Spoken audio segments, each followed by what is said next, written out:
Hello and welcome to the Supercharge Your Sales Velocity podcast, the show where I help you drive more opportunities, bigger deals and faster wins. If you're watching this on YouTube, please subscribe to the channel and perhaps give us a thumbs up if you enjoyed the show. I'm Fergal and my guest today is a proven sales and customer success leader who spent more than 25 years driving revenue and building high-performing teams. Steve Fiore has led sales organizations at Lexmark and more recently Teradata, where he helped Fortune 500 clients unlock measurable value from data and analytics. Steve is also an adjunct professor, a TEDx speaker, and is a mentor. Steve is passionate about developing people, breaking down silos, and using curiosity as a catalyst for growth. Steve brings a wealth of insight, and I'm sure a few great stories. Steve, welcome to the podcast. It's great to have you on. Thank you, Fergal. I appreciate you having me on. This has been fantastic. And listen, it's been a while since we worked together, but we did chat a couple of weeks ago. You told me you're looking for a new role. Give me the info. What's going on? Unfortunately, we both worked for the same company, Teradata, at one point. They eliminated the function of customer success within the organization as they went through a series of downsizing, unfortunately. And I found myself out of work. I had worked for the company for 17 years. And honestly, it was time for me to look for something else. I was actually fortunate that, they gave me severance. It gave me a little bit of flexibility to take a breath through the process and just look for something new. And Steve, you said something really interesting just before we press the record button. You said you actually enjoyed the time off. Yes, I am. Tell me more. Why? So there's a few reasons. I've been working for 30 years. First time I've actually had time off. And it's given me the opportunity to just kind of take a step back and take a breath through the process. So we're going to take you a step back a little bit. 2 years ago, I got laid off from Teradata as well, but got picked back right from the company. So I didn't have any time off. I had a week or two, but I kind of felt like I was getting laid off ahead of that. So I started my job search about a month before I got laid off. And got laid off on a Tuesday. By Wednesday, I was looking for work. I was getting my resume together. I was still getting up at the same time every day. And I was working until the end of the day like I normally would. And I just kind of went through that process for a couple of weeks, ultimately to get rehired, which was great. But this time around, I forced myself to take a step back because I could have easily gone into the process of just going in and working, 8 a.m. to 6 p.m. every day. It was easy to default to that. It was actually harder to pull myself back and do things like take a vacation, take some time off, even go to the local farmer's market. Those hour or two out of the day, we were in sales for a long time. The idea of if you're not selling, you're not making money. Well, the same concept is true. If you're not looking for a job, you're not making money, and you're not going to make money if you don't look for a job. So it's this kind of catch-22 scenario. And I found that the balance has actually worked out really well for me in a few different areas. One, from what I learned in sales, I've been very focused in the jobs that I've been looking for. So customer success leadership roles is what I've been searching for. It's what I did over the last 2 years. I could have defaulted to scatter my approach to sales or sales leadership roles. Why not, Steve? Why have you put that focus on that particular role? It's something that I found that I enjoyed. If you ask me 6 months from now and I'm still out of work, maybe I'll change my mind. But as I went through the process of just kind of taking the care and feeding of a customer, and whether you're trying to grow that customer or reduce churn or increase usage on the customer, those are the things that I truly enjoyed. But the skills that I learned from a sales perspective hold true very much when you're looking for a job. You want to find the kind of this ideal customer profile or ideal company profile that you're looking for. Do you want to work for a big company? Do you want to work for a small company? Do you want to work for a local company? Do you want to have a job where you're sitting or standing or going into the office? All of those things make a difference. And if you can figure out what you want ahead of time, it starts to narrow your search of what you're looking for. And I also was very specific as to the types of roles that I was looking for, the types of companies that I was looking for. And since I've been out of work, I've only applied to about 20 companies. I've gotten 4 sets of interviews of that. And that's a pretty good ratio. That's a good ratio. Yes, it is. I did some research yesterday, and the average is about 2 to 8% in terms of getting interviews. So 2 out of every 100 jobs that you're applying for is something that we're going to get. But you're so right, isn't it? It's so similar to the ICP concept. Define the ideal client and then just focus on that and the particular buyer personas. In your case, you're saying there's plenty of jobs I could actually apply for here. So you said about 20 or so, but you could have maybe done 40, 60, 80. You probably would have been a busy fool, right? Going back and forwards with that many potential interviews. But no, you've narrowed the focus down to 20, and they're the ones that you really do want. And then when those interviews come through, in your case, the 4 sets of interviews, I know it's never one interview anymore, right? It's 5, 6, 7 interviews. So multiply that up, you're talking 20 to 30 interviews at least. But you know that these are the jobs that you actually, and these are the employers that you actually want to work for. Yeah. I mean, what you just described, 7 companies, 7 interviews, 49 interviews you're going through. If you can get down to that path, it's exhausting, especially if you don't get the job, and it gets a little bit demoralizing. I found it benefited in a couple of different ways. One, as I talk to people, it's very specific as to what I'm looking for. So as I can kind of build out my network, they know how to help me. That's kind of the first and foremost. The second is when I apply to the company, I do all sorts of things. So I'm sending emails to the hiring manager and the recruiter and the HR individual. I'm reaching out via LinkedIn. I've done some preliminary research ahead of me applying to make sure it's the right company. But once you get the interview, then I go into a more deep dive on the company. And those are the things that I found to be successful. The one job that I'm actually in the process of interviewing now, I just finished round 6. I emailed the hiring manager. I went into ChatGPT. I said, what's the email structure? They gave me the email structure of, first dot last at company. And I sent a note. I said, hey, I applied to your company. Here's my resume and cover letter that I submitted. I really think I'm a good fit. He then reached out to the recruiter, the internal recruiter at the company, and said, hey, why don't you guys talk? And just by doing that, Steve, you're probably in a small percentage of people who would even bother doing that, right? So you immediately differentiate yourself. And what I found is, unfortunately, you can't seem to get an interview unless you know somebody, unless you get a referral through it, or you break through the clutter is probably the best way to put it. However you can break through, just like in sales, you have to break through clutter of a customer. So, when we first started in sales, I remember email was just coming out.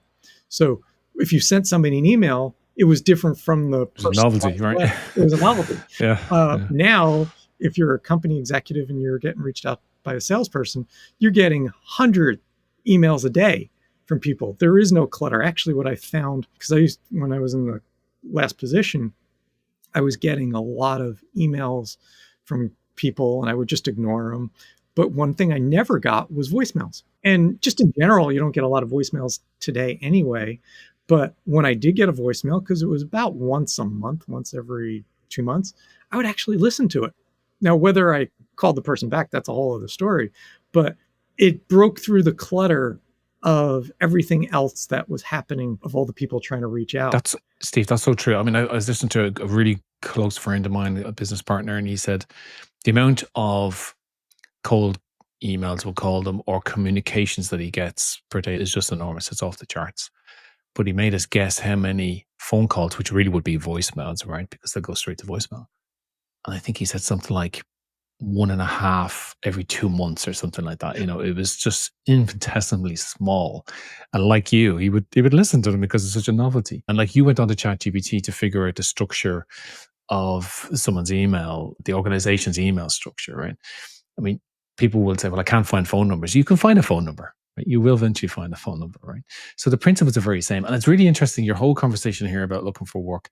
It's just so similar to the sales cycle, isn't it? It's just everything you just described is so you're applying all your sales expertise to get that. And really getting the interview is a bit like getting that discovery call, isn't it, with the prospect? It's the same type. You're basically, especially for that first one, you're asking for time. You're not asking to sell yourself initially. You're asking for 30 minutes to get yourself in front so you can get the next interview. I've had conversations with companies and individuals from companies that I was thinking of applying to.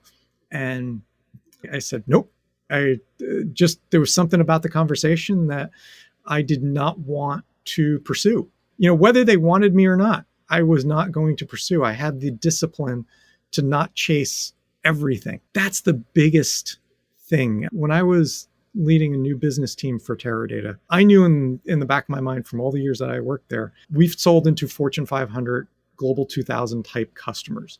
And with that, you needed 50 contacts to sell a deal. You just did not call one person and say, would you like to buy? And they would say yes. It just never happened that way.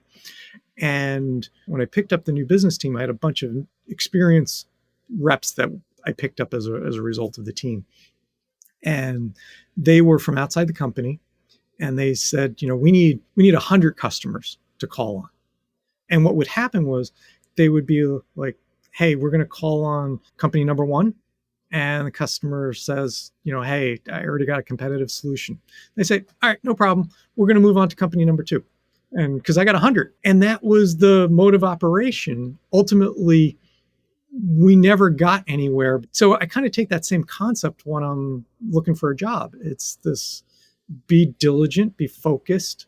And as a result, it's been very beneficial as I've kind of gone through the process. And the other thing that I found is I've been very open with me being out of work. You have. I've been reading your LinkedIn posts. Just a quick story. 2 years ago, we kind of knew I was getting laid off. We knew the time was coming. And my family has a kind of a unique sense of humor. So my call was at 8:30 in the morning with the guy. And I knew it was there. And my son sends me a meme of Big Bird. And he goes, the letter of the day is U for unemployment. And it made me laugh because it was so true. We were able to laugh at the process. I posted the meme on LinkedIn and it got a tremendous amount of response because it's so different. And that's actually what got me rehired, because somebody in the company saw it and they said, hey, I didn't know you got let go, because the company doesn't publish who gets let go. You have to kind of find out through the grapevine. And I wound up getting rehired as a result of being public about it.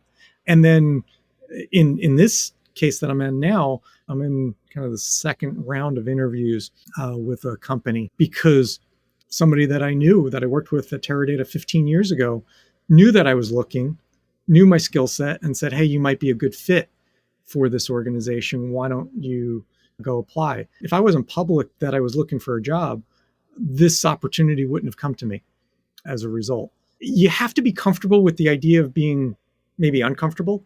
Yeah, because Steve, people are not comfortable, I don't believe, in saying I'm unemployed. There's a stigma attached to it. And the thing is, it's not you. The role that you're doing is no longer required by that company. It's not necessarily you, the individual, right? And another comment I would have is that I think what was different about your posts was it wasn't a post that said, hey, I've been laid off, I'm looking for work, if there's anyone in my network who knows, and then you just left it at that. You had a story. You were telling a story essentially of this process that you were going through. I mean, I don't want to steal your thunder. Just explain what you did. Yes, I've been very open with it. I think the shame that people feel, there's embarrassment, there's shame, there's financial pressure. I mean, that's probably the biggest one. And you got bills to pay. All of those things take into account. So every individual is going to react differently to the process. But in my opinion, there's no shame in it. There was a recruiter that reached out to me and said, if you haven't been laid off 3 or 4 times in your career, you're doing something. You haven't lived, right? And honestly, if you think about it from an executive's, how many times have you worked for a company where you continue to have new executives roll through the organization? And that's because executives get laid off all the time. I think I had something like 7 or 8 managers in 7 years. Yeah. So it happens, and you just kind of have to be comfortable with it. I've been very active on LinkedIn my entire career. I think since LinkedIn started, I was LinkedIn number like 1.5 million of the billion users that they have now. And I've always posted, but I've never done videos. And I decided that, it's time to do videos. So I actually started this whole series. I'm on number 19. I just posted today on the process that I've been going through and looking for a job, basically sharing tips along the way, because I know there's so many people looking for a job, but the people that are giving job advice are always career coaches. Maybe they've been out of work in the past, but They're not usually individuals actually looking for a job. correct. So I'm kind of sharing the process that I'm going through, everything from finding the ideal company to getting your resume together. And they're short snippets. They're a minute or two. I tried to get them 30 seconds or less. People's attention span these days, right? It's so short. Give me two or three of those tips, though. You've given us a few already around the focus on we'll call it the ideal employer, but give us a few others. Yeah. So the one I posted today was about scams. I found that as soon as I put my out of work green banner up, I had all sorts of bots coming after me.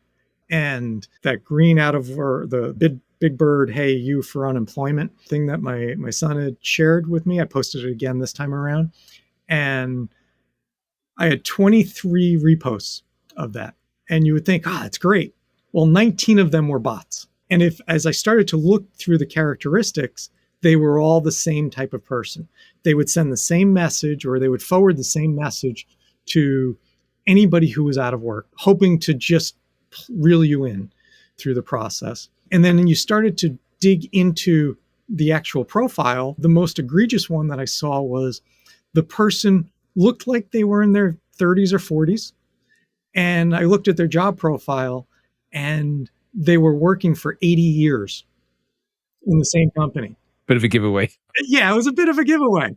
That would have put them at the age of about 100 through the process. And so they're simple to point out, but some of them I'm finding, hey, I haven't been able to reach you. Why don't you reach into this person at Deloitte? And it's a real person at Deloitte, but it's a fake account. And I think, Steve, what's really dark about this is that it's playing on individuals who are vulnerable, who've just been laid off, who are probably under financial pressure, as you've said earlier. They're under time pressure too to get a role. And they're probably just a little bit desperate. And something like this is something you can click on quite easily, right? It's easy to fall into the trap. They're preying on the hope to get a job, or the fear that I don't have a job. They're preying on that, and it's easy to fall victim to that, especially if you're not in the right frame of mind. Another tip that I had was around confidence, and it was centered around this analogy between dating and looking for a job. When you're dating, nobody wants to date somebody who is desperate.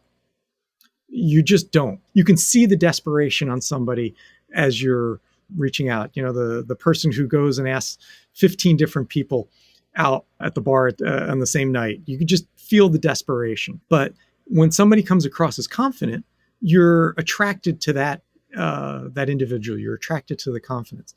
Well, the same is true when you're looking for a job or in sales. The same is true when you have confidence in sales. People are attracted and want to work with people that have a sense of confidence. And as a result, those are some of the things that I kind of share in my approach. And for me, the confidence that I built, and I've shared this on a number of different occasions through different venues, is my wife, probably now 15 years ago, came to me and said, we're going to do an ab challenge. And I said, I haven't done a sit-up in 30 years. You want me to do an ab challenge? And she goes, yep. And I reluctantly did it. And it was 30 days. And by the time day 30 happened, I was 200 sit-ups and 200 crunches and 200 leg lifts and a 5-minute plank. I was so glad when day 31 came around. But what I found through the process was my core was stronger. I sat up straighter. I walked straighter. And that in and of itself gave me this confidence that I didn't know I had. That simple act of standing up straighter gave me a sense of confidence. And I still don't like doing sit-ups or crunches, but I've maintained doing planks for the last 15 years as a result. And as I've gone through the process, it's the same as when I'm looking for a job. Having confidence makes a difference. It makes a difference when you're talking to somebody that you're networking with. It makes a difference in the emails or however you're reaching out in anything. I couldn't agree more. I mean, it's a piece of work I'm doing at the moment is all around sales messaging and getting your sales story correct, sharpening it, making it more compelling. And one of the big factors in doing so is it gives the seller confidence. It's like that foundational level confidence. If you know that you have a good sales story, because let's face it, most sellers don't. They just don't know what their story is. It's just confusing. It's self-focused. It's all about the product or the company. It's very inward looking. It's not about the customer's issues that you're trying to address. If you can switch it around and get a really confident and compelling customer-led story, that confidence just oozes from you. And your prospect can definitely feel that, right? So look, some brilliant, I mean, we could go on all day, right? And I don't want to take up the entire podcast with your job search because there's a lot more to you than just that, right? But we talked a couple of weeks back and you said something that was really interesting. You were giving some advice to a group of let's say younger people. Tell me more about that. Yeah. So I was a judge at a sales conference here in the United States, and there was about 25 colleges and universities that were in attendance with their sales programs. So each of the students were competing at both the school level and the individual level on a number of different sales competition aspects. And I wound up connecting with some students from the University of Indiana. I was sitting around the table with them, and one of the students asked me, "What's your biggest piece of advice for somebody that's going into sales?" And I thought about it for a second, and I said, and I've been in sales 20, I think it was 25 years. I was in sales leadership for the last 3 or 4 years before I moved into customer success. And I said, don't go into debt, or try to eliminate as much debt as you can through the process. And they looked at me like, what does that have to do with sales? And I said, it's probably counter to a lot of sales managers. And we had talked about this, not necessarily over in Europe, but definitely here in the United States. There's a lot of old school sales leaders, managers that believe that if you go into debt, you're going to be hungrier for selling. You're going to be more aggressive in your approach. And in my opinion, this idea of being in debt, buying that big house, buying the big car is all great when you're doing well in sales. But there is a point in time in your sales career when you're not going to be doing well, whether it's a month or a quarter or a year or 2 years or 3 years, where you can't seem to get out of your own way from a selling perspective. And when you're in debt and when you start to panic financially, that's when you start to do unnatural things from a selling perspective. You start to beg, you start to make mistakes in your sales process. And if you can prevent this idea of being in debt or limiting the amount of debt that you have, so if you do have a bad year, you're still financially stable enough to go through it, and you won't do anything unnatural in the sales process. I mean, it's really solid advice, Steve. I've experienced it firsthand. I've seen people in my team who later I discovered they had some debt issues. And it made a lot of sense to me because I could see their behaviors were a bit off. They were just out of kilter with what we needed from the team members. But it took me a while to realize why. But debt was one. And these are not people who are just starting out in their career. They're in their career for probably 10 years.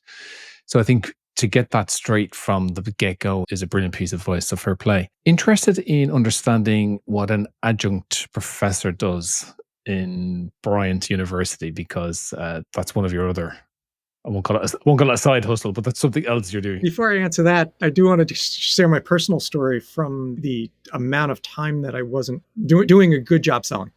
So when I rejoined Teradata back in 2008, I had 3 great years. I could have just walked out the door and the sales were coming in. Everything that I touched was gold. And then something happened. New executive came into the company, slightly new direction. My meeting started to tail off. I found that it was a month or 2 or 3, and then it started to stretch, where it was a year and then 2 and then 3 years where I really wasn't selling anything. I was so dejected through the process, and I had to rebuild that confidence. And for me, the strange thing about it, my customer was right near where I went to school. I also went to Bryant University. And I knew that there were people at the customer that were also alumni.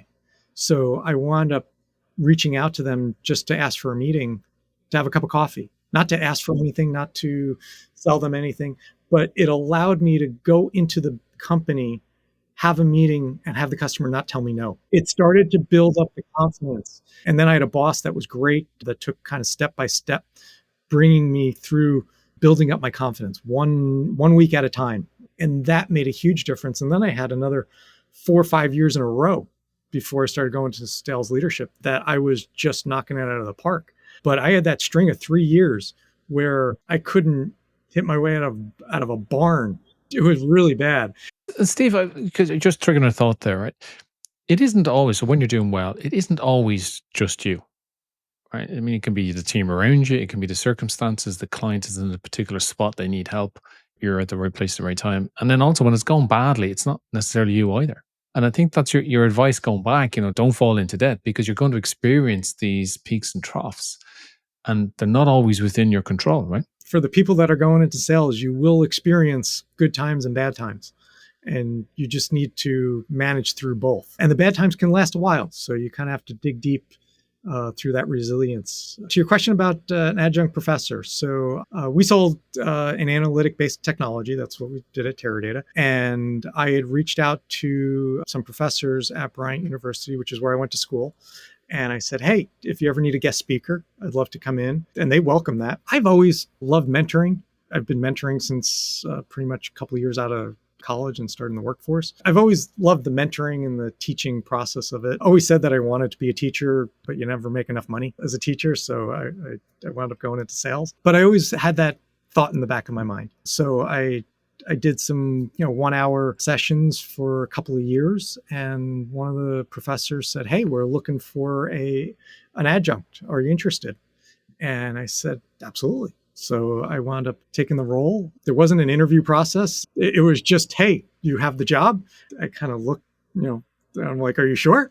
Do you know anything about me? And I kind of stepped into it and I had to create my own materials for what I was going to talk about. And they said, at the end, it takes about 3 years before you finally start to get your groove in teaching. And it took me about 3 years. The first 2 years, I had a customer that was right next to the college.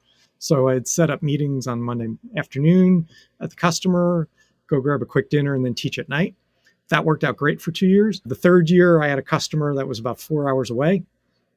And I found myself having to end class at 9:30 at night and then drive for most of the way of that 4 hours. And I'd stop at a hotel and then I'd go to the customer meeting. So I found that the travel schedule just was killing me and I had to give it up. But I'd love to do it again at some point in time. You've also done a TEDx. I did. The title of the TEDx is really good. When we were in COVID, I wound up having 2 different jobs at the company at the same time. They were overlapping. I was exiting out of one. I was starting up a second one. And it was the busiest that I've ever been in my career to be able to have to do both jobs. And I found myself being highly productive through the process. And then I started to catalog all the things that I was doing to make myself productive throughout the day. From starting at even the beginning of the day. And when I was, sitting down, I changed from having cereal to having a smoothie. While I would read my emails, I wouldn't respond on my phone because I found that typing on my phone would take 5 minutes to type a message as to where it would take 5 seconds when I got to my computer. So things like that, I would try to optimize my productivity during the working hours. And I would work for a couple hours. I would then go grab lunch. I would go for a walk. I would come back. I would walk in the morning. I'd walk in the afternoon. I'd come up for a mid-afternoon snack. And then I'd stop, usually around 6:30 at night. And that would be it. While I might look at an email, I wouldn't respond. I wanted to give my brain the time to rest and reset. And then I'd start up again the next day. And I'd kind of go through this process. And then I also found things like sleeping, the lighting in my office, all sorts. There was about 15 things that I did that I found improved my personal productivity. So when we were coming out of COVID, the TEDx organization that I had worked with, that was Bryant University again, they had the opportunity to say, hey, what can you do to talk about kind of this revival and reset process? So that was where I started and had the opportunity to do the TEDx. And the thing that I started the TEDx off with was a shot of olive oil. And I've been drinking olive oil now for, I guess it's three years, about a tablespoon a day in the morning. It's a specific olive oil. It's geared towards kind of this high polyphenol count. And I'm not a doctor, so I'm not giving medical advice. No medical advice here on this show. No medical advice. But for me, it worked. The idea of the polyphenols help reduce inflammation in the body. And as a result of that, I found, sitting in the chair every day was just, no matter how much stretching or yoga I would do, it was killing me. I was always tight. So I found that after drinking the shot of olive oil a day, it made a difference. I felt like 10 years younger. I think it's called How Drinking Olive Oil and Curiosity Changed My Life. Yes. Okay. All right. So if anyone wants to have a look at that, they'll Yes. find it on You can find it. YouTube. Or It's pinned to my profile on LinkedIn as well. I want to delve into your experience as an individual seller versus a sales leader. So once you'd gone through the individual seller, and I know it's not a permanent switch to sales leadership because you've also enjoyed customer success, and I'd like to think that's your next role. It's coming soon. But when you were a sales leader, did you look back on your time as a seller and think, oh, I wish I'd known that back then, now that I see sales through the lens of a sales leader? My first thought was no, but then yes. As I'm thinking through the question, yes, and it's probably around the time of resetting what I just mentioned around the personal productivity, the idea of going on vacations and always feeling like you need to check your email. When you go on vacation and not check your email, when you come back, you're going to be so much more refreshed. Most of our vacations are in Aruba. We have timeshare there. And I would go for a week or two and find that I was checking my email. And you come back from vacation, you had a great vacation, but you're not truly refreshed through the process. What I found over the last couple of years being in sales leadership was, no, I'm going to actually take the vacation and not check email. The world's not going to come to an end if I don't check my email and I don't respond. So there's always somebody that can cover for you through the process. When I did that, I came back much more refreshed. And I wish I knew that when I was a salesperson, because I always felt the need to check. And I would come back and, yeah, I enjoyed the vacation, but I wasn't refreshed. That was probably the single biggest thing that I learned through the process. The other thing was boundaries. When I was selling, when I rejoined Teradata, the kids were young. So I'd work from like 8 to 5. We'd have dinner with the kids, or we'd feed the kids an early dinner because they were really young. My wife and I would eat. And then by 8 o'clock, I would sit in front of the TV and throw my laptop back on. And it would be on for about 2 hours. Didn't think anything of it, did it for multiple years. And my wife finally raised her hand and was like, hey, we're not talking anymore. We're just kind of in this really rote pattern of you go on your computer, I wind up finding to do something. We're not actually talking. We're not socializing. We're not doing anything as a result. And I said, you're right. So I stopped, and I immediately stopped. And I found that it was during that 2-hour period every night, I was getting about 20 minutes worth of work done because I was sitting in front of the TV. I was watching the TV. I type a sentence or two. I would watch something on the TV. And my focus was completely off through the process. And I started to realize, like, 20 minutes, I'm wasting 2 hours for 20 minutes. That's not a good use of my time. Unfortunately, both of those things I'm guilty of. Your hands up, right? I mean, like, I have a similar story about the checking emails on vacation, and I was in a busy managerial role, and I can remember vividly standing in a theme park in Orlando with my family doing whatever they're doing in Orlando theme park, and I'm on the phone, whatever the heck it was at the time, spending 30, 40 minutes on it. I even remember arriving in the place and having a phone call immediately the day I arrived and so on. And I look back now and regret those times I spent doing that. At the time, it felt so important and necessary and kept everything going or whatever it was. But in the grand scheme of things, of course, it's not important at all. And you don't see that. You just don't see it. And even sometimes people tell you and you still don't see it. So I think it's great advice for anyone who's in that role and doing those things right now. I mean, when I switched to a different role much later on, I can remember my wife saying, we were on vacation. She said, do you know you haven't checked email or had a phone call or had any work related contact or engagement at all this holiday? And I kind of said, I didn't really think about it, but now that you say it, so she could see it immediately, right? That's excellent advice. And also the switching on the laptop at home, it's such a common thing.